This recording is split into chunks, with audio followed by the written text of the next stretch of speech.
the woman who had spent $2.6 billion building Greyhaven's storm wall, took one look at my wet coat and told her assistant to escort me to the maintenance entrance. 70 minutes later, that same wall would begin trapping floodwater inside the city, and I would be the only person in the room who understood why. My name is Mara Velez. I was 47 years old when I arrived at Atlas Tower for the final interview of my life. I had spent 23 years studying how water moved through places people believed were safe, under roads, behind concrete, through forgotten channels buried beneath growing cities. Water never cared what an official map said. It followed gravity, pressure, and every mistake an engineer hoped no one would notice. But none of that was visible in the lobby at 7:12 that Thursday morning. What everyone saw was a tired woman in a secondhand green coat carrying an old canvas case with a cracked leather handle. My boots were soaked from the walk between the bus stop and the tower. Rain had flattened my hair against my face. Beside the polished marble walls and silver security gates, I looked less like an executive candidate than someone called in to repair a leaking pipe. The other finalists looked exactly as the board expected. Graham Pike, 44, was a famous hurricane consultant who appeared on national television whenever a storm threatened the coast. His silver hair was perfect. His suit probably cost more than my first car, and even his handshake felt rehearsed. Dr. Simone Rhee was 36 and already Bellport's deputy emergency commissioner. She had coordinated the evacuation of 80,000 people during the Caldera wildfire. She wore a navy suit, carried no notes, and had the calm expression of someone who had already survived rooms far more dangerous than this one. I recognized both of them. Neither recognized me. 8 years earlier, they might have. I had once led hydraulic projects for an international engineering firm. Then my husband Daniel died of pancreatic cancer, leaving me with an 8-year-old daughter and a life that no longer fit inside 80-hour work weeks. I walked away from the conferences, the awards, and the glass offices. After that, I took the jobs prestigious firms ignored. I inspected cracked culverts in fishing towns. I rebuilt drainage plans for counties that could barely afford my fee. I sat beside pump operators at 2 a.m. and listened when they said a machine sounded wrong. 3 communities avoided major floods because of my recommendations, but none of them came with television interviews. My resume was 2 pages long. Graham's was bound like a book. At 7:20, an assistant named Owen led us to the 32nd floor. The executive briefing room curved around the eastern side of Atlas Tower, overlooking the Greyhaven estuary. Through the rain-streaked glass, I could see the Atlas barrier stretching across the harbor like a steel jaw, 6 enormous gates built to keep storm surges from reaching the city. 12 years earlier, Storm Beatrice had killed 31 people in Greyhaven. Helena Vale, the shipping billionaire who lost her younger brother that night, had spent the next decade forcing the barrier into existence. It had won international engineering awards. Politicians called it the wall that made Greyhaven untouchable. Yet the neighborhoods behind it had flooded 9 times in 14 months. Helena sat at the center of the interview table, 62 years old, white blonde hair framing a face that revealed nothing. Beside her was Victor Dane, 56, Chief Operations Officer and principal author of Atlas's emergency procedures. Helena stood to greet Graham. She praised his television briefings. She praised Simone's wildfire evacuation. Then she looked at me. "Maintenance staff are supposed to use the rear entrance," she told Owen. "Please show her downstairs." No one laughed. Somehow, that made it worse. Owen turned red. "Ms. Vale, this is Mara Velez, the 3rd finalist." For 1 second, Helena's face froze. Then she gave me a small, polished smile. "Of course, my apologies." I took the last chair. Victor glanced at my resume, then placed it beneath his tablet, face down. For the next 30 minutes, I might as well have been invisible. Graham spoke about confidence, strategic leadership, and controlling the public narrative. Simone gave specific answers about evacuation routes and command failures. I respected her immediately. Whenever I spoke, Victor interrupted or redirected the question. When he asked about backup pumps, I said, "Redundancy only works if the backup fails differently from the primary system." Graham smiled. "A pump is a pump." "Not if every pump is pushing against the same closed exit," I replied. The room went quiet, but only for a moment. Each finalist had been given a 186-page operations packet. Graham highlighted the executive summary. Simone filled the margins with neat notes. I started at the back. People put promises in introductions. They bury consequences in appendices. On page 173, I found conductivity readings from the flooded East Ward. If seawater had entered through the harbor, the samples should have contained salt. They did not. The neighborhoods were flooding with fresh water. On page 161, I found another pattern. Every major flood began between 11 and 19 minutes after Atlas closed its gates. The city pumps drew more electricity, yet discharged less water. They were not failing. They were fighting pressure from somewhere downstream. Then I reached page 149. 7 thin blue lines vanished from the modern drainage map where they met the Atlas construction zone. I pulled out an older survey. There they were. Buried streams, mill channels, and century-old storm drains that had once emptied into tidal marshland. 4 outlets had been sealed during construction. The remaining 3 had been forced through one pump complex. Atlas had been designed to stop the ocean from coming in. No one had calculated what would happen when the river, the rain, and 7 buried waterways all tried to get out after the gates closed. At 8:09, Victor's tablet chimed. He dismissed the warning. 30 seconds later, a second alert sounded, and the live weather map turned orange. Storm Iris had shifted north. The king tide was 18 minutes away. Helena looked at the 3 finalists. Tell me what you would do. Graham recommended closing all 6 gates. Victor nodded approvingly. When my turn came, I closed the packet. Do not close them all, I said. Victor stared at me. Excuse me? I pushed the freshwater readings across the table and pointed toward the city below. The ocean isn't breaking into Greyhaven, I said. Greyhaven is drowning behind the wall you built to save it. Before anyone could answer, every alarm in the command center turned red. Every alarm in the command center turned red. For half a second, no one moved. The warning tone rose and fell around us while the live display flashed above the table. East Basin level, 3.8 meters. Then 3.9, then 4.0. Priya, Helena Vale's operations analyst, jumped from her chair. 6 centimeters in less than a minute. Victor Dane seized the command phone. Close all 6 Atlas gates, he ordered. Bring the East Pump Complex to maximum output. I was already standing. If you do both, you'll make it worse. Victor covered the phone with one hand. Sit down, Miss Velez. Look at the pump current. Warning boxes appeared across the display. East Pump 2, overload. East Pump 4, overload. East Pump 5, discharge fault. The pumps were consuming more power while moving less water. They were pushing against a drainage system with nowhere left to discharge. Victor spoke into the phone again. Proceed with full closure. Those pumps are going to burn out, I said. They were designed for this storm. No, they were designed to stop water from entering the city. Right now, the water is trying to escape. Graham Pike moved beside Victor. Closing the barrier is the standard protocol during a king tide, and the standard protocol has flooded the East Ward 9 times. Victor's face hardened. You are an applicant, not a member of this command team. Before I could respond, a radio crackled on the side console. At command, this is Transport 6. Static swallowed the voice. Simone Ree rushed to the incident map. Alden Underpass, she said. There's a school route scheduled through there at 8:20. Priya grabbed the radio. School Transport 6, repeat your status. This time, the driver's voice came through clearly. Engine stalled at Alden Underpass. Water is over the axle and rising.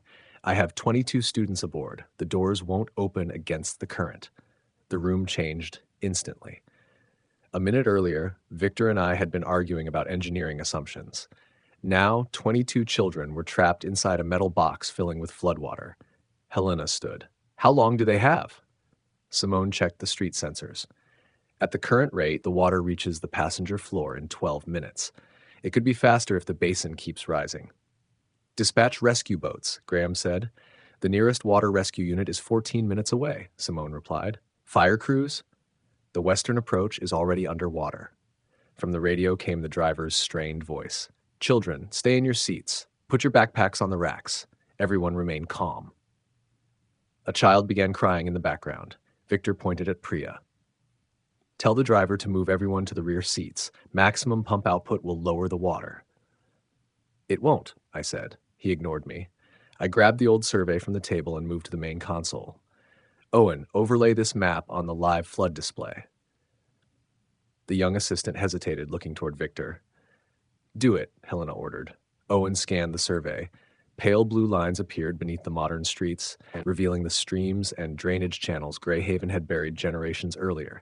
They matched the spreading flood almost perfectly. I pointed to the narrow line running west from the East Basin. There. Mercer Cut. Victor shook his head immediately.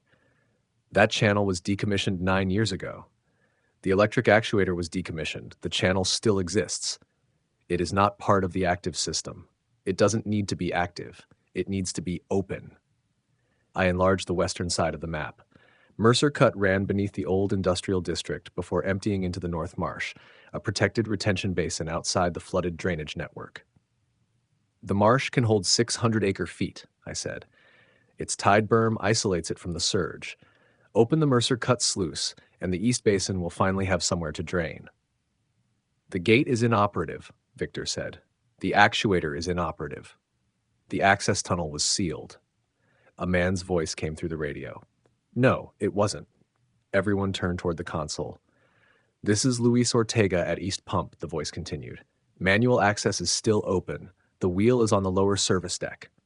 Victor stared at the speaker. Who authorized you to join this channel? 38 years working these pumps did. Despite everything, I almost smiled. Luis continued. I inspected the Mercer Cut mechanism in March. The stem was badly corroded, but the gate was still seated. Why wasn't that reported? Helena asked. It was. I filed 3 work orders. Priya searched the maintenance archive. Nothing appeared. Victor folded his arms. The requests were probably closed because Mercer Cut is a legacy asset. Luis was silent for a moment. Then he said, a legacy asset is still an asset when children are drowning. The basin level reached 4.3 meters. On the incident map, the red circle around the school bus expanded across the underpass. Helena turned to me. Tell me exactly what happens if we open the sluice. The pressure difference should pull water west into the marsh. Once the gate clears, the East Basin should begin falling within 4 minutes. Should? Graham repeated. No one has tested the gate under this load, so you don't know whether it will work. I know the elevation difference favors the marsh. I know the existing pumps cannot overcome the pressure building against them. And I know doing nothing will put water inside that bus before rescue crews arrive. Victor stepped between me and Helena. Opening an abandoned sluice could flood the service tunnel, damage the pump complex, or destabilize the western foundation. We cannot gamble a multi-billion-dollar barrier on a theory from an old map. It isn't a theory, I said. It's the route the water used for 100 years before Atlas blocked it. You have been here for less than an hour, and the people who have been here for years ignored 3 warnings from the man standing beside the gate. His expression changed just enough for me to understand. Victor had known about the work orders. Helena understood it too. Another transmission came from the bus. The water is coming through the floor, the driver said. I'm moving the smaller children onto the seat backs. Helena stared at the flashing bus icon. What is the risk to the team opening the gate? She asked me. The first release could partially flood the tunnel. The manual wheel may also be seized. And if you're wrong about the direction of flow, then you can fire me before you hire me. I stepped closer. But if we spend the next 7 minutes protecting the reputation of this wall instead of those children, the decision will make itself. Victor reached for the command phone. Helena, you cannot authorize an abandoned sluice based on the advice of an applicant. Helena took the phone from his hand. Open Mercer Cut. Victor blocked the console. You don't have a trained team in position. Luis answered over the radio. Manual operation requires 2 people. I'm already at the access tunnel. Helena looked around the room. Before anyone else could speak, I picked up my canvas case. Then I'm going down there. The elevator dropped so fast that my stomach seemed to remain on the 32nd floor. At the last second, Simone slipped through the closing doors. You need 2 people at the wheel, she said. Luis is already there. You need someone who can pull you out if the tunnel floods. The elevator descended beneath street level. Above us, Victor's voice came through Simone's radio. Helena, stop them. Mercer Cut has not been inspected under pressure in 9 years. Helena answered calmly. Then perhaps it should have been. The radio went silent. When the doors opened, heat and noise struck us like a physical wall. 5 enormous pumps shook the concrete floor. Red warning lights flashed over 3 units, and the air smelled of oil, metal, and overheated wiring. Luis Ortega waited beside a steel door marked Restricted Access. He was 63, broad-shouldered, and wearing a faded orange rain suit. His gray mustache twitched when he saw my canvas case. "You brought tools?" "Always." He unlocked the door. Beyond it, a narrow stairway descended into darkness. "Water is already entering the lower deck," he warned. "Once the sluice starts moving, the pressure could force more through the seals." "How long can the tunnel remain accessible?" Simone asked. Luis looked at the water gauge. "Maybe 8 minutes." The driver's voice crackled over the radio. "Command, the water has reached the first step inside the bus." We started down. Cold water covered my boots before I reached the bottom. The service tunnel was barely wide enough for us to walk shoulder to shoulder. Pipes ran along the ceiling, and every few seconds the walls trembled as the overloaded pumps struggled above us. Luis led us to a circular iron wheel mounted against the far wall. It was nearly a meter wide, its spokes coated with orange corrosion. "There's Mercer cut," he said. I opened my case and removed a wrench, a hammer, penetrating oil, and a small inspection light. Simone stared at the wheel. "How many turns?" 22 for full clearance, Luis said, "but if we can get 6, the pressure may do the rest." He gripped one side while I took the other. "On 3, I said. 1, 2, 3. We pulled. Nothing moved. We tried again. The wheel did not shift a millimeter. Above us, the pump alarms changed from intermittent beeps to one continuous scream. Luis leaned close to the central shaft. "The stem nut is fused." I sprayed penetrating oil into the housing and struck it gently with the hammer. Rust fell into the water, but the mechanism remained locked. Simone's radio came alive. "Water is across the bus floor," Priya reported. "The driver is moving the children onto the seat backs." "How much time?" Simone asked. 4 minutes before it reaches the seats." Luis planted his boots and pulled until his face turned red. The wheel groaned, but it did not turn. I stared at the shaft housing. The steel stem and the bronze nut had corroded together. Oil needed time we did not have. Force alone might snap the stem. Then I noticed the insulated line running along the ceiling. "What is that?" "Pump coolant return," Luis said. "It carries heat away from the motor jackets." "How hot?" "About 70 degrees Celsius under maximum load." I looked at the corroded housing. "We heat the outer nut. It may expand enough to break the bond." Luis understood immediately. He opened a maintenance cabinet and pulled out a metal collection tray and insulated gloves. We positioned the tray beneath the service valve while he released a controlled stream of hot coolant. Steam rose when we poured it over the housing. The metal began ticking as it expanded. The water around our legs climbed to our knees. "Again," I said. We poured a second tray over the nut. I drove the hammer against the housing once, twice, then a third time. A crack sounded inside the mechanism. "Now!" All 3 of us grabbed the wheel. For one terrible second it resisted. Then it moved. "Turn 1!" Luis shouted. We repositioned our hands and pulled again. 2! The wheel became slightly easier with every rotation, but water began spraying through the gate seal. By the 6th turn, the stream had become a powerful jet. The radio crackled. 3 minutes, Priya said. "Keep going," I ordered. At turn 9, the current nearly swept Simone off her feet. I caught the back of her rain jacket while Luis held the wheel in place. "I'm fine," she gasped. At turn 12, the tunnel lights flickered. At turn 14, one of the pumps above us shut down with a violent metallic bang. "Pump 4 has tripped," Priya reported. "East Basin still rising." My arms burned. My palms slipped inside my gloves. Every turn felt heavier, though I knew it was my strength disappearing, not the wheel resisting. 16, Luis shouted. A deep roar came from behind the wall. Mercer cut was opening. Water burst through the seal and struck me in the chest. My feet slid out from under me. For an instant, I was underwater, pinned against the tunnel floor by the current. Someone grabbed my coat. Simone pulled while Luis braced himself against the wheel. I found the handrail and dragged myself upright. "You said you'd pull me out," I coughed. "I keep my promises." The radio erupted with the driver's voice. "The water is at the seats!" We seized the wheel again. 17, my shoulders screamed. 18, the tunnel water rose above our thighs. 19. Another blast tore through the gate seal. 20. The roar behind the wall became thunder. 21. Luis looked at me. Last one. We pulled with everything we had. The wheel completed its 20-second turn. For a moment, nothing changed. Then the entire tunnel shuddered. Somewhere beyond the concrete, thousands of tons of trapped fresh water surged through Mercer Cut toward the empty North Marsh. The force vibrated through the handrail and into my bones. Simone raised her radio. Priya, give me the basin level, Static answered. Priya? My heart pounded harder than the pumps. Then her voice broke through. East Basin is holding at 4.7 meters. Holding was not enough. We waited. A second passed. Then another. 4.69, Priya said. Luis closed his eyes. 4.67. The water around our legs began to recede. 4.63, it's dropping. Simone laughed once, breathlessly. Over the radio, the command center exploded with voices. Current around the bus is weakening.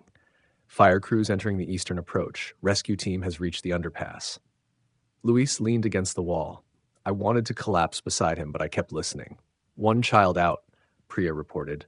5 out. 11 out. The 3 of us stood in the dark tunnel, soaked and shaking, counting every number. 17. I thought about my daughter at 8 years old, waiting for me after Daniel died. I remembered how small her hand had felt inside mine. 21. The radio went silent. I stopped breathing. Then Priya's voice returned, trembling with emotion. 22. All children and the driver are clear. Luis bowed his head. Simone covered her mouth. I looked at the rusted wheel between us. 22 turns. 22 children.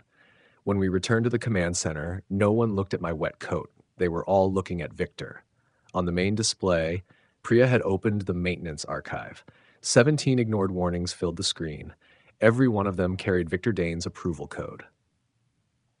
When the elevator doors opened, water poured from my coat and formed a dark trail across the command center floor. No one mistook me for maintenance anymore. Every face was turned toward the main display, where 17 ignored warnings filled the screen. Some had been filed by Luis. Others came from pump technicians, drainage inspectors, and engineers who had noticed pressure building behind the Atlas barrier. Every report carried Victor Dane's approval code. Helena Vale slowly turned toward him. Explain this. Victor recovered quickly. Men like him always did. My code means I reviewed the reports. It does not mean I rejected them. Priya opened the audit history. They were removed from the active maintenance queue under your authorization. They were low-priority observations. Luis stepped out of the elevator behind us, soaked to the waist. I labeled 3 of them critical. Victor barely looked at him. You are a pump operator, not a systems engineer. And yet he understood the system better than the people running it, I said. Victor's eyes fixed on me. You opened an abandoned sluice without a structural assessment. Mercer Cut could have collapsed. The Western Foundation may still be damaged. 22 children are alive. That does not make your decision responsible. No, I said. The evidence does. Priya enlarged one of Luis's reports. It described water hammer in the East Pump Complex 11 minutes after full barrier closure. Another warned that freshwater levels rose while harbor levels remained stable. A third recommended reopening Mercer Cut as an emergency overflow route. The solution had been sitting inside Atlas's own system for months. Victor had buried it. Helena read the reports in silence. Her expression did not change, but one hand tightened around the edge of the table. Why? She finally asked. Victor looked toward the windows where rain still lashed the city. The barrier was entering its international certification review. We had bond negotiations underway. If unverified concerns had been escalated, the entire process could have been delayed. Unverified? Luis said. I gave you pressure readings. You gave me incomplete data. I gave you enough to investigate. Victor turned to Helena. Atlas protected Greyhaven from the storm surge tonight. If we undermine public confidence every time an operator hears a strange noise, the city will never trust the system. I looked at the flooded streets below. Public confidence does not move water. The room went quiet. Then another alarm sounded. The East Basin was falling, but several neighborhoods remained underwater. A power substation near Harbor Street was seconds from shutting down, and 2 nursing homes had lost road access. Whatever happened to Victor could wait. I stepped toward the incident map. Mercer Cut has bought us time, not safety. Keep the sluice open until the tide turns. Reduce the east pumps to 60% before another motor trips. We need portable units at Harbor Street and evacuation teams moving north, not toward the river. Helena looked at me. Can you coordinate it? I glanced at Simone. Not alone. Simone was already reaching for a radio. I'll handle evacuation and rescue. Graham Pike stood near the table, pale and silent. For the first time that morning, he did not have a polished answer. Then he removed his jacket and moved to the public communications console. I can keep the roads clear by stopping people from driving into the evacuation zone, he said. It was the first useful thing I had heard him say. For the next 6 hours, the interview ceased to exist. Simone redirected buses to the northern shelters and organized firefighters into neighborhood teams. Graham went live on every local station, giving precise road closures instead of comforting slogans. Luis returned to the pump floor to monitor Mercer Cut. I stayed at the main display, tracking the buried waterways beneath Greyhaven. At 11:46, the king tide peaked. At 12:18, the East Basin dropped below 4 meters. At 1:07, the Harbor Street substation was secured. By 2:30, every nursing home resident had reached dry ground. No one died. Shortly before dawn, Helena suspended Victor, pending an independent investigation. He surrendered his access badge without speaking to me. As he reached the door, he stopped beside Luis. You think one lucky decision makes you right? Luis shook his head. No, 17 ignored warnings made me right. Victor left. The investigation lasted 3 weeks.